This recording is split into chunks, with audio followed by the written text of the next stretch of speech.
कहानी की शुरुआत में ही हम अमन नाम के एक लड़के को देखते हैं जो कि पानी में डूब रहा था और तभी हम अमन के ही ज़बानी उसकी और काया नाम की एक लड़की की जिंदगी की कहानी सुनते हैं। अमन और काया दोनों ही एक दूसरे से प्यार करते हैं और वो दोनों शादी करके एक दूसरे के साथ रहना चाहते थे। और इसके बाद कहानी फ्लैशबैक में जाती है और हम देखते हैं कि कैसे अमन और काया एक दूसरे से मिलते हैं और वो दोनों एक दूसरे से प्यार करते हैं और फाइनली वो लोग जब शादी करके एक साथ रहना चाहते थे तभी उनकी जिंदगी में एक हादसा होता है। एक दिन अमन काया को प्रपोज करता है और काया भी बहुत खुश होती है और फिर जब वो लोग ड्राइव करके जा रहे थे तभी अचानक उनकी कार की एक एक्सीडेंट हो जाती है और इस एक्सीडेंट में अमन को तो ज्यादा चोट नहीं लगती लेकिन काया की कंडीशन थोड़ी खराब हो जाती है। इसके बाद काया के पेरेंट्स हॉस्पिटल आते हैं और उन्हें ये पता चलता है कि अमन और काया दोनों एक दूसरे से प्यार करते हैं और अमन ने काया को प्रपोज किया था। और ये बात जानकर ही अमन के पेरेंट्स बहुत ही ज्यादा डर जाते हैं और उन दोनों को ऐसे देखकर अमन भी बहुत हैरान होता है। इसके बाद काया की माँ उनके परिवार के एक इतिहास के बारे में बताती है। दरअसल काया के पिता एक बहुत ही बड़े राजवंश के बेटे थे और 300 साल पहले उनके राजघराने में एक शाप दिया गया था जिसके चलते हुए ही इनके वंश के किसी भी बेटे की शादी नहीं हो पाती है और अगर कोई शादी करने की कोशिश भी करता था तो उसकी बेरहमी से मौत हो जाती थी। दरअसल 300 साल पहले इस वंश के राणा रंजीत सिंह के छोटे भाई इस राज्य के आचार्य की बेटी के साथ जबरदस्ती करने की कोशिश कर रहे थे और वो लड़की अपना इज्जत बचाने के लिए महल के ऊंचे खिड़की से छलांग लगाकर खुद की जान दे देती है और कुछ दिनों में ही इस लड़की की शादी होने वाली थी। और आचार्य अपनी बेटी की ये हालत देखकर गुस्से में राजघराने को ये श्राप देते हैं कि इस राजघराने की किसी भी बेटी की शादी करवाने की कोशिश भी की जाएगी तो उस लड़की की मौत हो जाएगी। और ये श्राप मिलने के बाद राणा रंजीत सिंह बिल्कुल टूट जाते हैं और 300 सालों तक ये श्राप उनके परिवार के ऊपर चल रहा है और काया भी इसी परिवार की ही बेटी है, इसलिए काया की भी शादी नहीं हो सकती। और इसके बाद ही अमन ने काया को प्रपोज किया है और उस श्राप के वजह से ही उनका ये एक्सीडेंट हुआ है। और ये कहानी जानने के बाद अमन और काया दोनों ही हैरान रह जाते हैं और ये समझ में आता है कि इनकी शादी पॉसिबल नहीं है और अगर इनकी शादी करवाई जाएगी तो काया की जान को खतरा है। और इसके बाद काया के पेरेंट्स काया को अमन से दूर रखने की ही कोशिश कर रहे थे लेकिन अमन तय करता है कि वो काया की फैमिली के ऊपर से ही इस श्राप को हमेशा हमेशा के लिए हटा देगा और तभी वो दोनों एक हो सकते हैं। और रास्ता निकालने के लिए अमन और उसका एक फ्रेंड शिव प्रोफेसर पशुपति से मिलने के लिए जाते हैं जो कि ऑकल्ट में एक एक्सपर्ट है और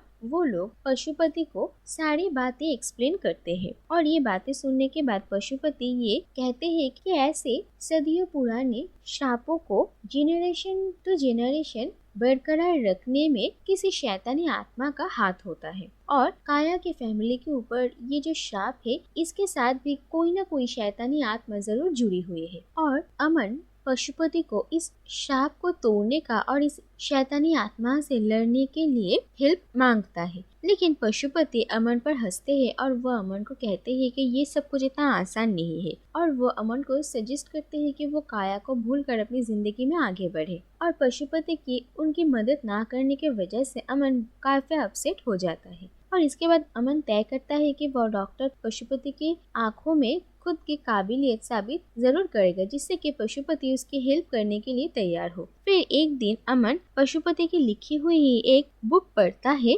जिसमें कि एक लाइब्रेरी की कहानी लिखी हुई है। इसी लाइब्रेरी के एक बुक में एक आत्मा बंधी हुई है और इस लाइब्रेरी में जो कोई भी रात को जाता है तो वो जिंदा वापस लौटकर नहीं आता और अमन तय करता है कि वो रात को उसी लाइब्रेरी में जाकर उसी कर्स्ड बुक को लेकर आएगा और डॉक्टर पशुपति को देगा। और इसके बाद अमन रात को उसी लाइब्रेरी में जाता है और वो उसी बुक को ढूंढने की कोशिश करता है जिसमें कि वो आत्मा है। लेकिन इसके बाद देखा जाता है कि कुछ सुपरनेचुरल चीजें वहाँ पर होने लगती है और सारी बुक्स आकर अमन के ऊपर गिरने लगती है जिससे कि अमन की मौत हो जाए। लेकिन अमन बहुत ही बहादुरी दिखाकर उसी कर्स्ड बुक को लाइब्रेरी से लेता है और अपनी जान बचाकर लाइब्रेरी से बाहर निकलता है और इसके बाद उसी बुक को वो डॉक्टर पशुपति को जाकर देकर आता है। और ये देखकर पशुपति बहुत ही हैरान होते हैं और अमन की काबिलियत पर उन्हें और कोई शक नहीं होता और वो अमन की हेल्प करने के लिए तैयार हो जाते हैं। इसके बाद हम देखते हैं कि अमन जाकर काया से मिलता है और वो उसे कहता है कि वो डॉक्टर पशुपति के साथ मिलकर काया की फैमिली के ऊपर से ये श्राप हमेशा हमेशा के लिए मिटा देगा। और ये बातें सुनकर काया बहुत हैरान होती है और वो अमन को कहती है कि इस जर्नी में वो भी उसका साथ देगी, क्योंकि अमन जो कुछ भी कर रहा है वो काया के लिए ही कर रहा है और काया इसमें उसे अकेला नहीं छोड़ सकती। इसके बाद अमन, काया, शुभ डॉक्टर पशुपति के साथ मिलकर एक पुरानी टूटी हुई सिनेमा हॉल में जाते हैं और पशुपति कहते हैं कि बहुत साल पहले इस सिनेमा हॉल में आग लग गई थी, जिसकी वजह से बहुत सारी लोगों की जान चली गई और यहाँ पर कुछ लोगों की आत्मा फंसी हुई है और इनमें से कोई एक अच्छी आत्मा जरूर होगी जो कि इनकी हेल्प करेगी। दरअसल यहाँ पर ही कोई अच्छी स्पिरिट है जो कि इन लोगों को काया के फैमिली के ऊपर जो श्राप बरकरार रखने वाली शैतानी स्पिरिट है उसके लोकेशन के बारे में बता सकती है। इसके बाद वो सब मिलकर इस सिनेमा हॉल के अंदर जाते हैं और उन्हें बहुत ही सुपरनैचुरल एक्सपीरियंसेस होते हैं और फाइनली पशुपति यहाँ के स्पिरिट से कांटेक्ट करने की कोशिश करते हैं और आखिर में ये देखा जाता है कि काया के हाथों के ऊपर कुछ खून के ड्रॉप्स गिरते हैं और इन्हीं सारे ड्रॉप्स को कनेक्ट करके और मैसेज पढ़ के पशुपति ये समझ जाते हैं कि यहाँ पर महिपालपुर नाम के एक जगह के बारे में कहा गया है जिसका पुराना नाम था मगहा और इसी मगहा उर्फ महिपालपुर में जाकर ही उन्हें अपने सवालों के जवाब मिल सकते हैं। इसके बाद वो सब मिलकर महिपालपुर आते हैं और एक गेस्ट हाउस में ठहरते हैं, लेकिन यहाँ पर आने के बाद वो स्पिरिट काया पर हमला करती है और रात को कुछ आवाज सुनकर काया अपने कमरे से बाहर निकलती है और इसके बाद अमन, पशुपति और शुभ काया को बहुत ढूंढते हैं, लेकिन उसका कोई अता पता नहीं था और आखिरकार उन्हें काया मिट्टी के नीचे दफनाई हुई मिलती है और उस स्पिरिट ने ही काया को जिंदा दफना दिया था, जिससे कि काया का दम घुटकर मौत हो जाए। लेकिन अहम मौके पर अमन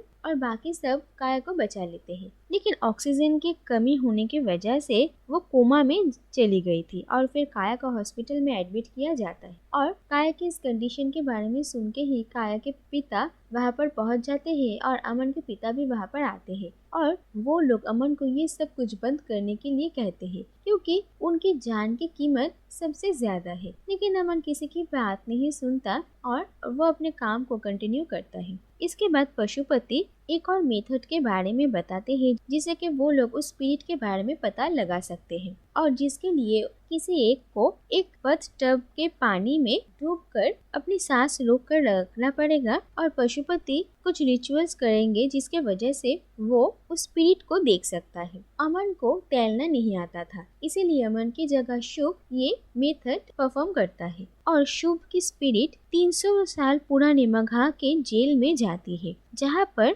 शुभ एक जेल के कैदी को देखता है और वो उसके करीब जाते ही ये पता चलता है कि वो ये शैतानी आत्मा है और वो शुभ को मारने की कोशिश करता है और ओरिजिनल वर्ल्ड में शुभ पानी में डूबने लगता है और अमन शुभ को बचाने के लिए वो बथ टब तोड़ देता है जिससे कि शुभ अपने रियलिटी में वापस आ जाता है और इसके बाद शुभ ने जो कुछ भी देखा है उसके बारे में बताता है और वो कहता है कि उस स्पिरिट के गले में उसने एक तावीज देखा था और ऐसे ही तावीज उनके गेस्ट हाउस के केयरटेकर के गले में भी उन्होंने देखा है और इसके बाद ही वो लोग उस केयरटेकर के पास जाते हैं और उस तावीज को ले लेते हैं और उस तावीज को खोलकर वो लोग देखते हैं कि उसके अंदर एक छोटी सी चिट थी और इस चिट में रानी मोहिनी का नाम लिखा हुआ था और ये ही वही शैतानी आत्मा थी। और इसके बाद पशुपति राणा रंजीत सिंह की आत्मा को बुलाते हैं और उनसे ही सारा सच सुनते हैं। इसके बाद रंजीत सिंह की आत्मा उन लोगों को 300 साल पुरानी कहानी सुनाते हैं और उनके छोटे भाई का नाम था कुलजीत सिंह और उनके पिता थे गज सिंह और रानी मोहिनी गज सिंह की ही दूसरी पत्नी थी, लेकिन वो कभी भी इस बात से खुश नहीं थी और उन्हें ये पूरा साम्राज्य चाहिए था और वो रंजीत सिंह और उनके छोटे भाई कुलजीत सिंह को हमेशा जान से मारना चाहती थी और एक दिन मौका देखकर वो कुछ हथियारों को बुलाते हैं इन्हें मारने के लिए और हथियारे राजा गज सिंह को मारने में कामयाब होते हैं, लेकिन रंजीत सिंह और कुलजीत सिंह तक पहुंचने से पहले ही वो लोग पकड़े जाते हैं और साथ में रानी मोहिनी को भी बंदी बनाया जाता है। और ये भी पता चलता है कि रानी मोहिनी काला जादू और तंत्र मंत्र करती थी, इसीलिए उन्हें ज्यादा दिनों तक जेल में कैद रखना ठीक नहीं होगा। ये सोचकर ही उन्हें फांसी की सजा सुनाई जाती है। लेकिन मरने से पहले रानी मोहिनी कुछ ऐसे इंतजाम करके जाती है जिससे कि उनकी आत्मा हमेशा इस राज परिवार को कभी भी चैन से जीने नहीं देंगी। और तभी वो ये ताबीज बनाती है और ताबीज के अंदर एक मंत्र लिख कर जाती है और फिर ये ताबीज वो अपने एक वफादार दासी को देकर जाती है और कहती है कि जब उनके मौत के बाद उन्हें जलाया जाएगा और वो अपने अस्थियों को संभाल कर रखने के लिए कहती है, क्योंकि जब तक उनकी अस्थियां पानी में ना बहाया जाए तब तक उनकी आत्मा को मुक्ति नहीं मिलेगी और वो इस राज परिवार के ऊपर काला साया बनकर रहेंगे। और रानी मोहिनी की मौत के बाद ही आचार्य की बेटी के साथ वो हादसा होता है और उन्होंने जो श्राप दिया था, इस श्राप को रानी मोहिनी ही इस परिवार के ऊपर बरकरार रखते हुए आ रही है। और इसके बाद ये लोग तय करते हैं कि वो लोग नदी के बीचों बीच उसी राजमहल में जाएंगे जहाँ पर ये सब कुछ हुआ था। दूसरी तरफ ये पता चलता है कि काया की कंडीशन और भी ज्यादा खराब होती जा रही है और उस राजमहल में जाने से पहले अमन एक बार काया से मिलने के लिए आता है और उसे हिम्मत रखने के लिए कहता है। इसके बाद देखा जाता है कि पशुपति, अमन और शुभ तीनों ही उसी राजमहल में जाते हैं और जाने के बाद उसी अस्थियों के कलश को ढूंढने लगते हैं और बहुत ढूंढने के बाद उन लोगों को एक मूर्ति के आसपास बहुत सारी कलश दिखती है। लेकिन वो लोग देखते हैं कि मूर्ति के एक तरफ 7 कलश है और एक तरफ 8 कलश है। ये देखकर उन्हें थोड़ा अजीब लगता है और उन्हें समझ में आता है कि इन्हीं 8 कलशों के बीच ही रानी मोहिनी की अस्थियों का कलश भी है और वो लोग उस अस्थियों के कलश को ढूंढ कर निकालते हैं। और जब वो लोग इस अस्थि को पानी में बहाने के लिए लेकर जाने वाले थे, तभी पशुपति को रानी मोहिनी की स्पिरिट पोजेस कर लेती है और वो आदित्य से वही अस्थियों के कलश छीनने की कोशिश करते हैं और आदित्य को चोट पहुंचाने लगते हैं। लेकिन आदित्य से वो इस कलश को लेने में नाकामयाब होती है और वो पशुपति को मार डालती है। इसके बाद वो स्पिरिट आदित्य पर हमला करने लगती है, लेकिन आदित्य किसी तरीके से इस कलश को पानी में बहाने की कोशिश कर रहा था, लेकिन तभी उसके हाथों से कलश मिट्टी के ऊपर गिर जाती है